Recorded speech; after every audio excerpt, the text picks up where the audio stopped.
वीरों, राष्ट्रभक्तों और स्वतंत्रता सेनानियों के पुण्य स्मरण का अवसर है। प्रशासन जनोन्मुखी हो, नागरिक विकास और सामाजिक सद्भाव में भागीदार बने, गरीबों के कल्याण की योजनाएं अंतिम पंक्ति के अंतिम व्यक्ति तक पहुंचे, ऐसी व्यवस्था बनाने के लिए हमारी सरकार कटिबद्ध है। यशस्वी प्रधानमंत्री श्रीमान नरेंद्र मोदी के नेतृत्व में विकसित भारत, विकसित मध्य प्रदेश पूरी दुनिया में अपनी पहचान माननीय मोदी जी के नेतृत्व में भारत ने बनाई है। पिछला एक दशक भारत के गौरव को बढ़ाने वाला गौरवशाली युग रहा है। माननीय प्रधानमंत्री जी के नेतृत्व में तेजी से वैभवशाली और शक्तिशाली भारत का निर्माण हो रहा है। भारत विश्व की तीसरी बड़ी अर्थव्यवस्था बनने के लक्ष्य को प्राप्त करने की दिशा में तेजी से अग्रसर है। मध्य प्रदेश के नागरिक सदैव विकास की ललक और राष्ट्र के लिए प्रेम का परिचय देते रहे हैं। जो भरा नहीं है भावों से, बहती जिसमें रसधार नहीं, वो हृदय नहीं है पत्थर है जिसमें स्वदेश का प्यार नहीं। मध्य प्रदेश का बजट अगले 5 वर्ष में 2 गुना करने की दिशा में सरकार काम कर रही है। विगत 3 वित्तीय वर्षों में राज्य शासन द्वारा अधोसंरचनात्मक पूंजीगत कार्यों के व्यय में निरंतर वृद्धि प्राप्त की गई है। वित्तीय वर्ष 2023-24 में पूंजीगत व्यय 60,690 करोड़ रुपए किया गया है। वर्ष 2022-23 की तुलना में यह वृद्धि लगभग 9% है। माननीय प्रधानमंत्री जी ने देश के विकास में 4 वर्गों यथा युवा, महिला, किसान और गरीबों को आधार स्तंभ के रूप में परिभाषित किया है। मध्य प्रदेश सरकार माननीय प्रधानमंत्री जी के विचारों से प्रेरणा लेकर 4 मिशन, युवा शक्ति मिशन, गरीब कल्याण मिशन, किसान कल्याण मिशन, नारी सशक्तिकरण मिशन मध्य प्रदेश की स्थापना दिवस 1 नवंबर से लागू करने जा रही है। युवा शक्ति मिशन के अंतर्गत शिक्षा, कौशल विकास, रोजगार, उद्यमिता, नेतृत्व विकास, सांस्कृतिक और सामाजिक विकास की कार्य योजना तैयार कर मिशन मोड में कार्य किया जाएगा। गरीब कल्याण मिशन स्वरोजगार योजनाएं, सामाजिक सुरक्षा योजनाएं, आवास, शिक्षा और स्वास्थ्य की सुविधा आदि की दिशा में कार्य करेगा। नारी सशक्तिकरण मिशन के तहत बालिका शिक्षा, लाडली लक्ष्मी योजना, लाडली बहना योजना, लखपति दीदी योजना, महिला स्वसहायता समूहों के सशक्तिकरण आदि कार्य सर्वोच्च प्राथमिकता से किए जाएंगे। किसान कल्याण मिशन के अंतर्गत सरकार कृषि एवं उद्यानिकी को लाभ का व्यवसाय बनाने की दिशा में कार्य करेगी। किसानों को राहत एवं कृषि की पैदावार बढ़ाने की दिशा में ठोस प्रयास किए जाएंगे। युवा शक्ति मिशन युवाओं के भविष्य को उज्जवल और सशक्त बनाने का संकल्प है। स्वामी विवेकानंद ने कहा था, उठो, जागो और तब तक मत रुको जब तक लक्ष्य की प्राप्ति न हो जाए। हमारे युवाओं को सिर्फ पारंपरिक शिक्षा तक सीमित नहीं रहना है, बल्कि AI, मशीन लर्निंग और कोडिंग जैसी उभरती तकनीकों की भी शिक्षा प्राप्त करनी है। प्रदेश के 55 जिलों गांधी नरेगा योजना के अंतर्गत जरूरतमंद ग्रामीणों को रोजगार देने, अमृत सरोवर योजना, जलगंगा संवर्धन अभियान, पुष्कर धरोहर अभियान में अनेक कार्य चल रहे हैं। स्वच्छ भारत मिशन ग्रामीण में वर्ष 2025 तक प्रदेश के ग्रामों को कचरे और कीचड़ से मुक्ति दिलाकर उन्हें मॉडल श्रेणी का ODF प्लस ग्राम बनाने का लक्ष्य रखा है। करीब 42,000 ग्रामों में यह कार्य हो गया है। राज्य ग्रामीण आजीविका मिशन में 66,000 से अधिक परिवारों को आर्थिक उन्नयन गतिविधियों से जोड़ा गया है। जनजाति वर्ग के समग्र विकास और कल्याण के लिए इस वित्त वर्ष में 40,804 करोड़ रुपए के बजट का प्रावधान किया गया है, जो पिछले बजट की तुलना में 23.4% अधिक है। तेंदुपत्ता संग्राहकों का मानदेय 3,000 रुपये प्रति बोरा से बढ़ाकर 4,000 रुपया कर दिया गया है, जिसका सीधा लाभ लगभग 35 लाख संग्राहकों को मिल रहा है। प्रधानमंत्री जनधन योजना में प्रदेश में बहुउद्देशीय केंद्र, ग्रामीण आवास, ग्रामीण सड़क, समग्र शिक्षा और विद्युतीकरण कार्यों पर इस वर्ष 1,607 करोड़ रुपए व्यय किए जाएंगे। विशेष पिछड़ी जनजाति बहुल जिलों में 7,300 करोड़ रुपए से अधिक की लागत से अधोसंरचना के कार्य किए जा रहे हैं। छात्रावासों के विद्यार्थियों की समस्याओं के निराकरण एवं मार्गदर्शन के लिए 24 घंटे 7 दिन मित्र हेल्पलाइन प्रारंभ की गई है। अब छात्रावासों में विद्यार्थियों को कंप्यूटर की शिक्षा भी उपलब्ध कराई जा रही है। अनुसूचित जाति उपयोजना के अंतर्गत इस वित्त वर्ष में 27,900 करोड़ रुपए का प्रावधान प्रस्तावित है।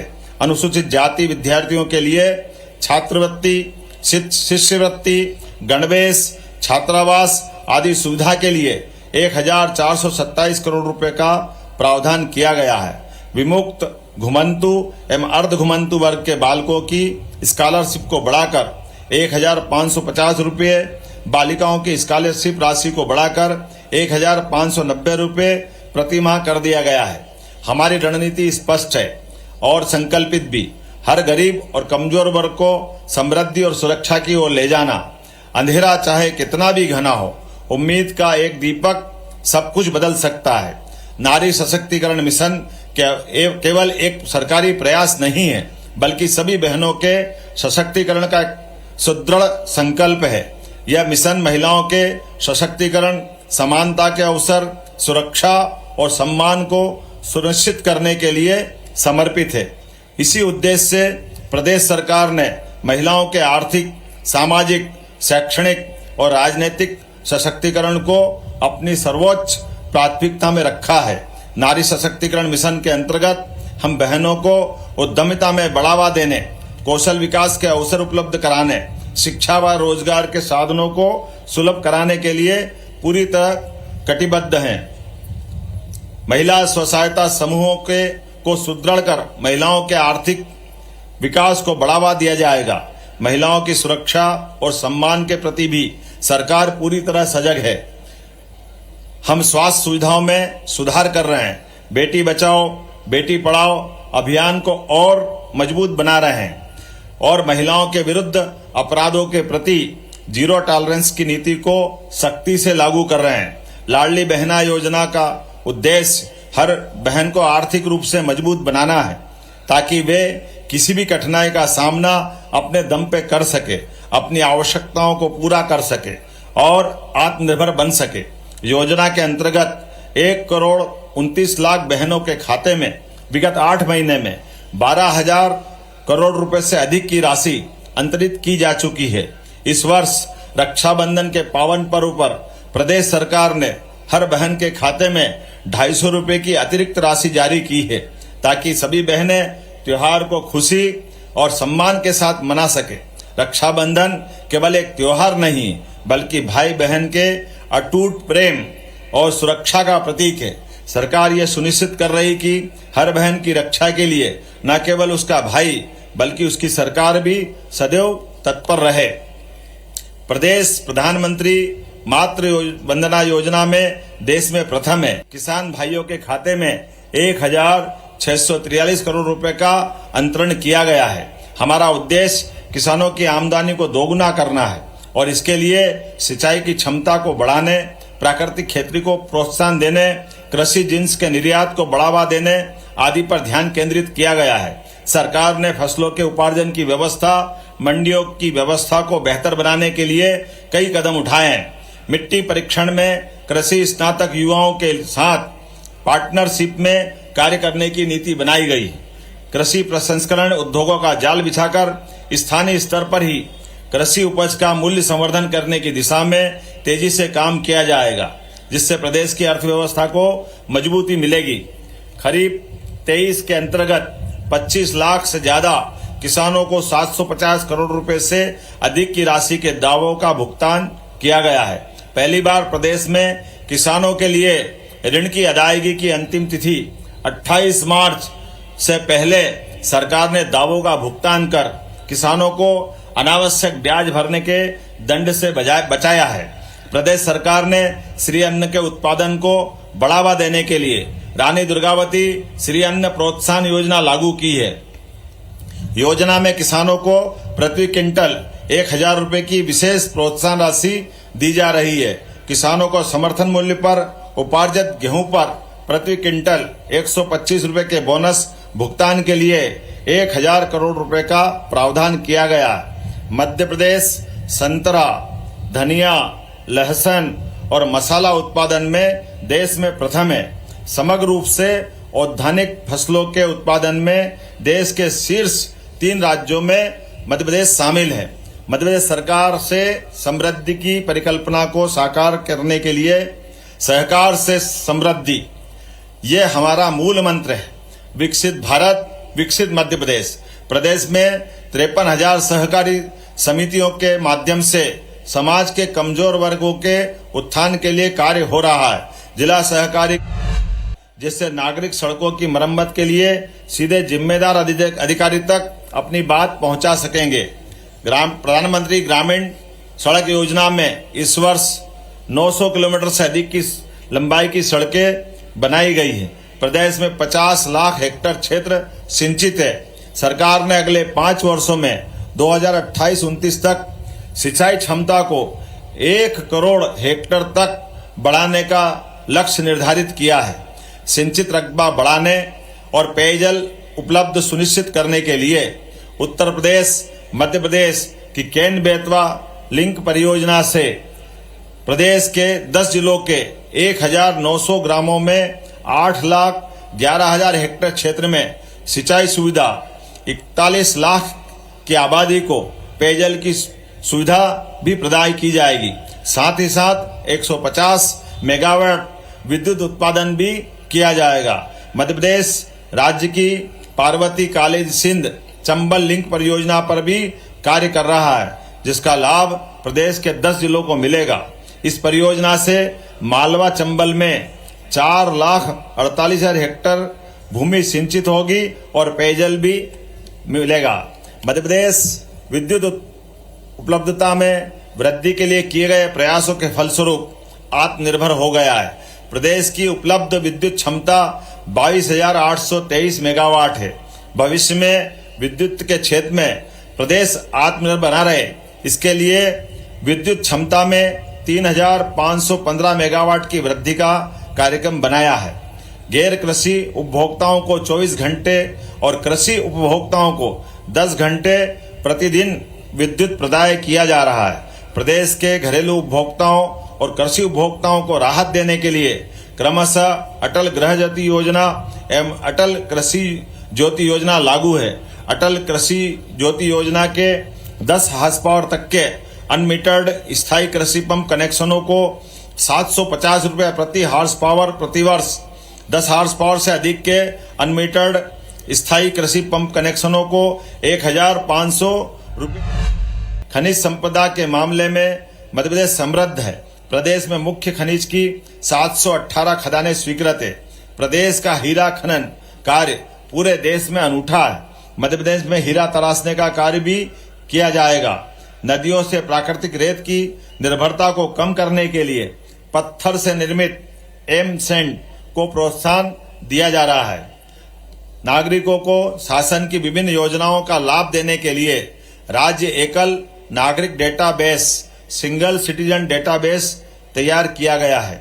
वर्तमान में 9 विभागों की 67 योजनाओं में एकल नागरिक डेटाबेस समग्र आईडी का उपयोग प्रारंभ करवाया गया है। हवाई पट्टियों के विकास के साथ ही गुना, शिवपुरी, उज्जैन विमानतल के विकास के लिए कार्य प्रारंभ किए गए हैं। प्रदेश में दिल्ली की तरह कार्गो हब की सुविधा विकसित की जाएगी। शिक्षा में गुणवत्तापूर्ण सुधार, एक शिक्षा व्यवस्था को सर्व सुविधा युक्त और सुदृढ़ बनाने के लिए केंद्र के सहयोग से पीएम श्री योजना के प्रदेश के 416 विद्यालयों में यह योजना लागू की गई है। इस वित्तीय वर्ष में योजना को 137 विद्यालयों में लागू किया जा रहा है। प्रदेश के विभिन्न क्षेत्रों में प्रथम चरण के 275 सीएम राइज विद्यालय संचालित हो रहे हैं। पिछले 3 शिक्षा सत्र में प्राथमिक, माध्यमिक, उच्च माध्यमिक शिक्षक एवं अन्य पदों पर 32,082 शिक्षकों की भर्ती की गई है। वर्ष 2024-25 में 4,50,000 पात्र छात्र छात्राओं को निःशुल्क साइकिल प्रदान की जाएगी। नवीन शिक्षक आवास योजना के अंतर्गत शैक्षणिक विकास में और अधिक गुणवत्ता लाने के लिए ग्रामीण शिक्षकों के आवास योजनाओं को स्वीकृति दी गई है। समग्र शिक्षा के अंतर्गत सैनिटेशन और हाइजीन योजना में कक्षा 7 से 12 की 19 लाख छात्राओं के बैंक खातों में प्रति छात्रा 300 रुपये के मान से 57 करोड़ की राशि अंतरित की गई है। मध्य प्रदेश उच्च शिक्षा के सकल नामांकन अनुपात में राष्ट्रीय औसत से आगे निकल गया है। भारतीय संस्कृति के अनुरूप विश्वविद्यालय के कुलपति को अब कुलगुरु नाम दिया गया है। प्रधानमंत्री नई राष्ट्रीय शिक्षा नीति 2020 के माध्यम से उच्च शिक्षा के क्षेत्र में अभिनव पहल कर मातृभाषाओं को मदद देने का निर्णय किया है। मध्य प्रदेश राष्ट्रीय शिक्षा नीति में अग्रणी भूमिका निभा रहा है। प्रधानमंत्री उच्चतर शिक्षा अभियान PM-USA में प्रदेश के 8 विश्वविद्यालयों में अधोसंरचना एवं अन्य विकास कार्यों के लिए 400 करोड़ की राशि स्वीकृत की गई है। प्रदेश में डिजिटल विश्वविद्यालय की स्थापना की जाएगी। महाविद्यालयों के लिए 2000 से अधिक नवीन पद सृजित किए गए हैं। खरगोन में क्रांति सूर्य टंट्या भील विश्वविद्यालय, सागर में रानी अवंतीबाई लोधी विश्वविद्यालय, गुना में तात्या टोपे विश्वविद्यालय प्रारंभ किए गए हैं। सागर में आचार्य श्री विद्यासागर महाराज के नाम से आयुर्वेदिक मेडिकल कॉलेज भी प्रारंभ किया जाएगा। महाविद्यालय स्तर पर विदेशी भाषाओं के अध्ययन केंद्र भी बनाए जाएंगे। मुख्यमंत्री मेधावी विद्यार्थी योजना में इस वर्ष 61,629 मेधावी विद्यार्थियों को 450 करोड़ रुपए की राशि उपलब्ध कराई गई है। मध्य प्रदेश कौशल विकास परियोजना के अंतर्गत भोपाल में ग्लोबल स्किल पार्क के निर्माण का कार्य किया जा रहा है। प्रदेश में इंजीनियरिंग और मेडिकल की शिक्षा को हिंदी में पढ़ाने की व्यवस्था की जा रही है। प्रदेश में चिकित्सा व्यवस्था को बेहतर बनाने के लिए आगामी 2 वर्ष में 25,000 पदों को भरने की कार्य योजना है। अत्यंत गंभीर चिकित्सकीय परिस्थिति में रोगी को त्वरित एवं विशेष चिकित्सीय उपचार की आवश्यकता की स्थिति में देश के उच्चतम संस्थानों में त्वरित परिवहन किए जाने के लिए PM श्री एयर एम्बुलेंस सेवा का संचालन प्रारंभ किया गया है।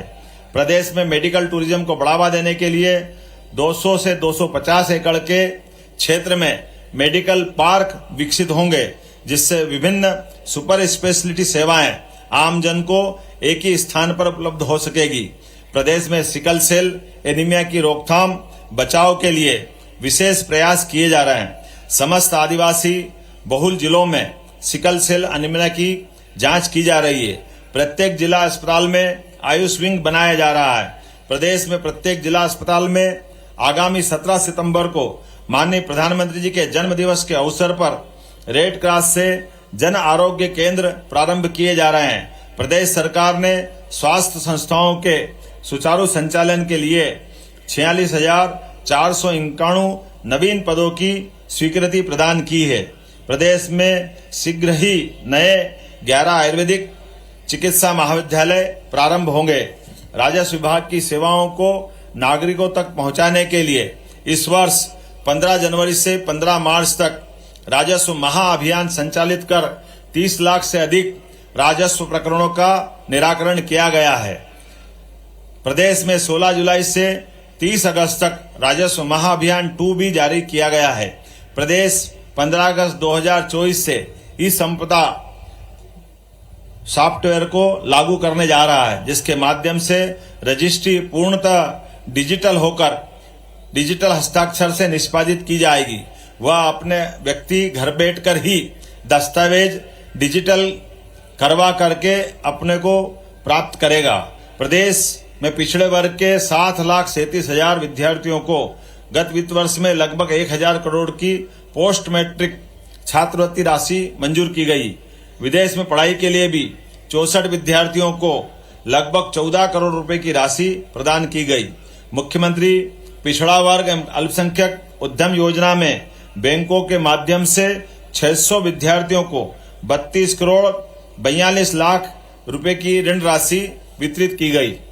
जनजाति विद्यार्थियों को छात्रवृत्ति, आवास सहायता, विदेश में अध्ययन के लिए सहायता, सिविल सेवा प्रोत्साहन, परीक्षा पूर्व प्रशिक्षण केंद्र, आकांक्षा योजना का भी लाभ दिलवाया जा रहा है। विशेष पिछड़ी जनजातियों बेगा, भारिया, सहरिया के 2 लाख से अधिक परिवारों को हर महीने 1,500 रुपये की राशि पोषण आहार के लिए प्रदान की जा रही।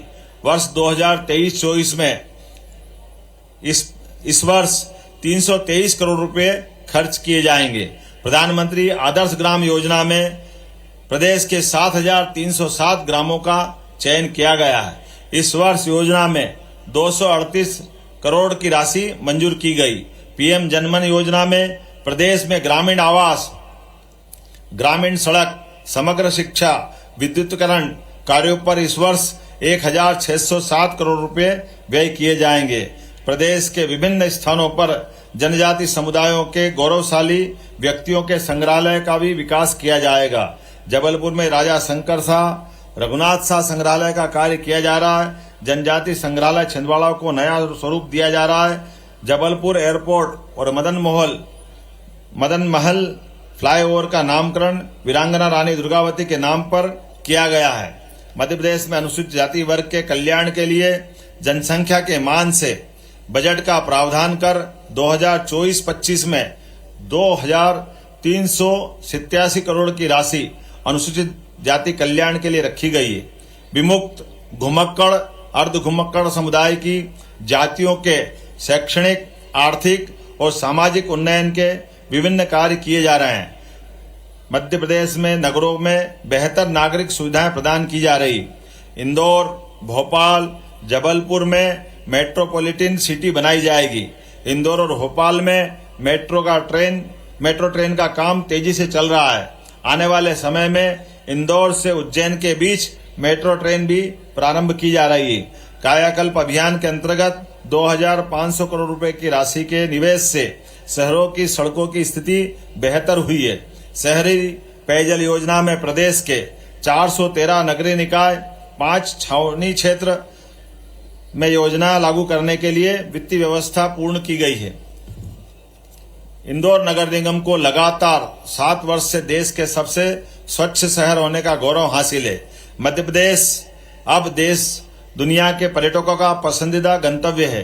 प्रदेश में 3 विश्व धरोहर खजुराहो, सांची और भीमबेटका है। ओरछा और मांडव के साथ ही ग्रामीण पर्यटन के अनेक स्थान भी प्रदेश की धरोहर है। अनेक राष्ट्रीय उद्यान, अभयारण्य भी पर्यटकों को आकर्षित करते हैं। मध्य प्रदेश की सांस्कृतिक विरासत का ये मुख्य केंद्र है। माननीय प्रधानमंत्री जी के कर कमलों से विक्रमोत्सव के अवसर पर दुनिया की पहली विक्रमादित्य वैदिक घड़ी का शुभारंभ कर भारतीय कालगणना का साक्षात्कार पूरी दुनिया से कराया गया है। पीएम श्री पर्यटन वायु सेवा प्रारंभ कर प्रदेश के 8 शहरों भोपाल, इंदौर, जबलपुर, रीवा, ग्वालियर, सिंगरौली और खजुराहो को हवाई सेवा से जोड़ा गया है। पीएम श्री धार्मिक पर्यटन हेली सेवा का संचालन भी प्रारंभ किया गया है। भगवान श्री राम, भगवान श्री कृष्ण के बिना संसार अधूरा है।